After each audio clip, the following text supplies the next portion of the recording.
thank you for allowing me to speak.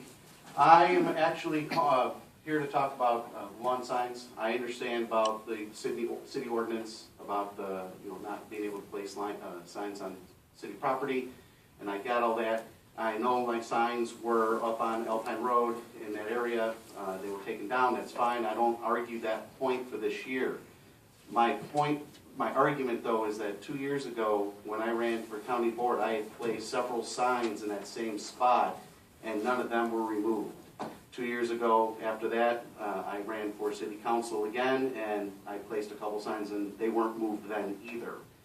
And yet this time they are. So if enforcement is going to happen, I prefer that it happen all the time and not just selectively. And over at the post office, the same thing. I had a couple signs over there. Now, whether that's city property or private property, I don't know. I mean, I've placed signs there in the past. They weren't moved until this year. And then the BP gas station at Alpine and Harlem Road, I got permission from, the owner of that gas station to place my signs on their property, and yet 3 times so far in the last week and a half, my signs have been pulled out.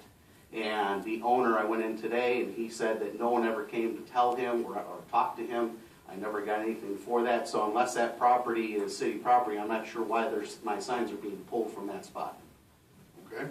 And I mean, that's all I have to say. Sure. I'm just trying to figure out why it's... The only comment I'll make, and I understand, and thank you very much, normally political signs are a necessary evil the way I look at it.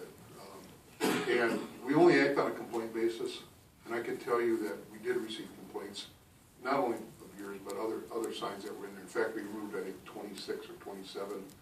I think you had 6 or 7, whatever. But anyway, and it is difficult sometimes to know where the right of way is. We realize that. That's why we normally don't overreact on that. But when we do have a complaint, then we have to take action on it. And then we just pass it on to our code enforcement people and ask them to be very careful. Now, I did check with the Winnebago County. Their policy is that if someone complains to the highway department, they will notify, they told me normally the party, whatever party it is, however they will know that, I don't know. But anyway, they notify the party and they ask them to remove it. That's their policy. And if they don't remove it, then the county will go out and remove it. And we also told our people to stay away from the park district because they allow, their policy, they allow 2 per candidate, which is fine. I don't like to see that even because it messes up the parks. But anyway, that's their policy. So we just stayed away from that. But anyway, I appreciate your comments, and we'll certainly make sure that we are doing the proper thing. So, okay, thank you very much. Appreciate it. No executive